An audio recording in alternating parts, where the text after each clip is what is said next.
Morning students, welcome to online classes. Dear students, in today class we are going to discuss very important one more topic in unit number 3, that is leverages. So before going to discuss leverages, I would like to give one more homework on a point of indifference.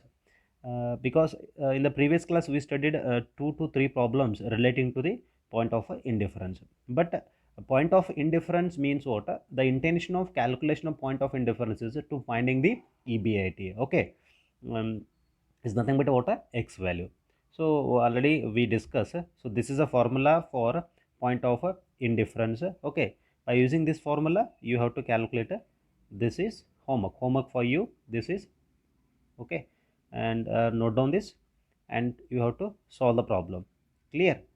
That is, Esteem Limited is having an expansion program with a capital investment of 150 lakhs, means 1 crore 50 lakhs. Interest on term loan is 12%, means interest term loan means what? It is always relating to debentures. The tax rate is what? 50%. If the debt equity ratio instead by the financing agency 2:1, it means you first, based on the given information, first you have to prepare plan 1 and plan 2. Plan 1 is what? Always equity shares, means all are equity shares. It means 1 lakh 50, 1 crore 50 lakh is what? Equity shares. Okay, in plan 2 is what? Among in 1 lakh 50,000, in 1 lakh 50,000, 2 is what? Debenture, and 1 is what? Equity shares. After that, you have to just use the formula and calculate a point of indifference. The final answer is what? 18 lakh. Okay. Yes, thank you. And we'll discuss very important topic. Let us move to the what? Leverages. What do you mean by leverage?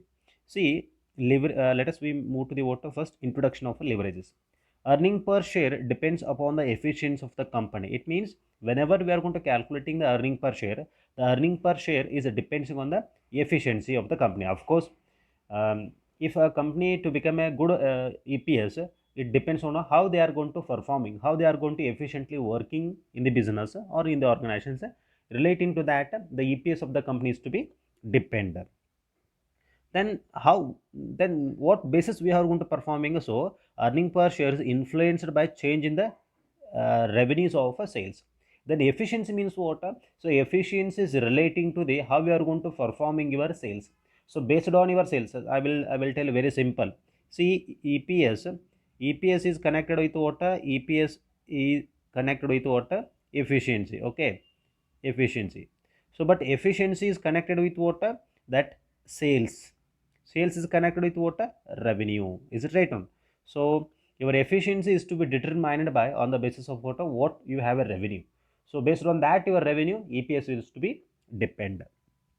So that we are going to finding in leverages only. To know how earning per share is influenced by change in the sales revenue, the technique of leverage has been introduced. I told you, because earning per share is influence of in the sales, but by using the leverage techniques, listen, is very important. By using the leverage techniques, we are going to finding how the revenue is going to influencing on the efficiency of the business. That is, we are going to identify by using the techniques, because leverage have a lot of techniques.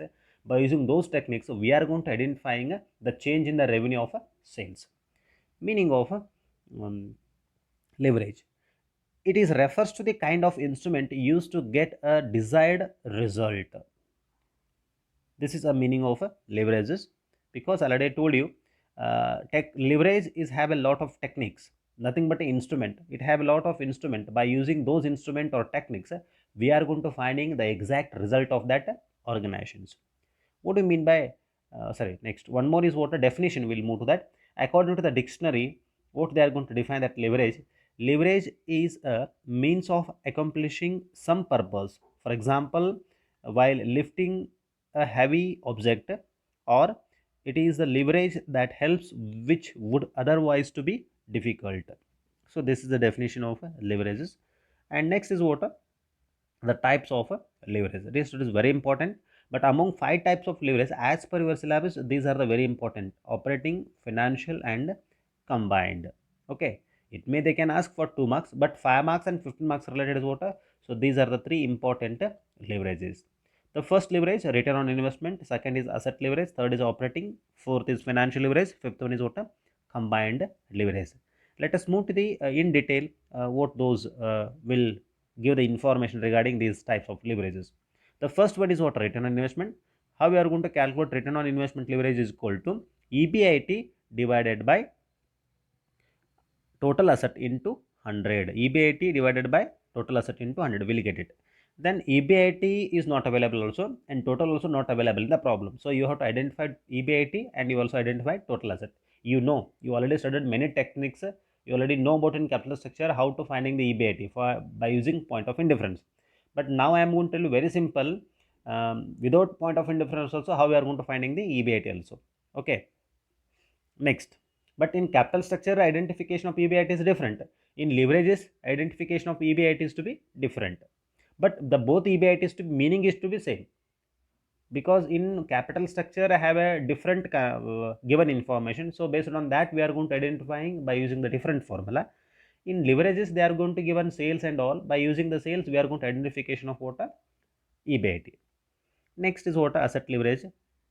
So asset leverage is equal to sales divided by total asset into 100. Then we'll get it asset leverage.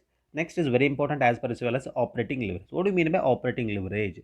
The students, the operating leverage ability of firm to use a fixed operating cost to magnify the effect of change in the sales on the profit. By using the operating leverage, we are going to identify how the effect of sales on the profit. That is we are going to identify.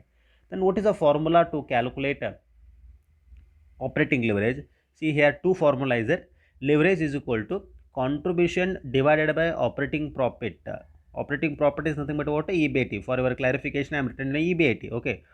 Contribution divided by operating profit. This is also one formula. Second type of formula is what?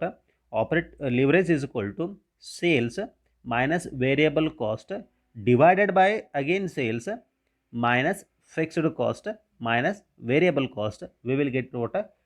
Operating leverage. See now I am going to give a very simple technique how to, because these informations are not available. What contribution is not given, operating profit is also not given, variable cost, fixed cost. So these are not given in the problem. You have to identification those information first. Then how we are going to identification of those hidden information by using, see now how to find out operating profit. See this is sales we have to be taken in that less variable cost. This is very important here students. Please you should be keep in your mind this table or this format is give you a clear picture regarding entire leverage calculations related information. Okay, less variable cost, then we'll get what? A contribution. So now we get it a contribution. After that less fixed cost, after lessing fixed cost we'll get what? A EBIT. So we get a contribution and we get it operating profit. Contribution divided by operating profit we'll get what? A leverage also.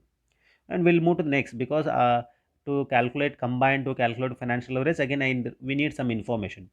And after EBIT, in EBIT we are going to less interest on debt, we get it a profit before tax. So in that profit before tax we have to less tax. Then after that we are going to getting profit after tax. Sorry, in after lessing the debt we get profit before tax. After lessing the tax we get it a PAT, profit after tax. And after that we are going to less one more is what? A less preferential dividend. And finally we'll get it a that is amount available to equity shareholders. Is it clear? Okay. So we get it what? A profit available to equity shareholders. Let us move to the next fourth leverage, that is financial leverage. So let us move. What do we mean by financial leverage? It is refers to the capital structure of a company. So financial leverage is something about the capital structure. Of course, what capital have company, it is represent what? A financial leverage.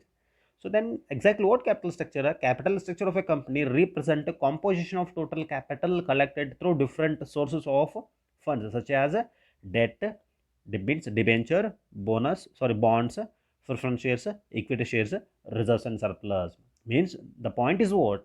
The financial leverage is nothing but what? A capital structure of a company. And what is the capital structure? The capital structure is nothing but the composition of a total capital involved in that company. So what composition in that capital? It may be debenture, it may be bonds, preference shares, equity shares, reserves and surplus, and long-term loans also. So this is consist of what? A capital structure. Then how to calculate the financial leverage? See, financial leverage is equal to EBIT divided by PAT. EBIT means already I had given in the previous slide the format. The chart is very important to calculate. Already I told you three leverages, whether it is operating, financial or combined. But to calculate these three leverage, that chart is very important, because by using the chart we have to find out hidden information, because EBIT is not available. By using the chart we can find the EBIT, and PBT, profit before tax, also not available. Then we have to find that PBT. So that right now formula to calculate financial leverage, EBIT divided by PBT. Next is what? Combined leverage. See, combined leverage I have a three formula already given, just to note on that. See, combined leverage is equal to operating leverage into financial leverage. Means whatever we have an answer, that operating leverage into financial leverage, will get it what? Combined. And next one more is what we can calculate. If they are asking directly in the examination, 2 marks purpose only combined leverage. So because we are not calculate operating, again we are not calculate financial leverage. Even though we want to calculate combined, then how we are going to calculate the combined? Contribution divided by EBIT into again EBIT divided by PBT. So this is a one type of formula. Please to be clear regarding the formula. Next, third one is what? A contribution divided by PBT. Okay, so this is what the given formula for combined leverage. We'll move to the next one more important for your knowledge purpose, the degree of financial leverage. It may also they can ask. The degree means what degree have in the financial leverages. See, degree of financial leverage is equal to percentage of change in the earning per share divided by percentage change in the what? EBIT. So by using this formula, we can calculate what? Degree of financial leverage. So this is a theoretical information regarding what leverages. Dear students, from the next class, we are going to discuss the problems relating to leverages. And very important, if you don't know the formula operating leverage and financial leverage and combined leverage, we cannot calculate the leverages problems. You should be perfect the formula, and you should be know about this chart, then only we can calculate. Thank you. We'll meet in the next class problems. In hardly 2 to 3 class, we discuss regarding leverages. So then your third unit is to be completed. Thank you.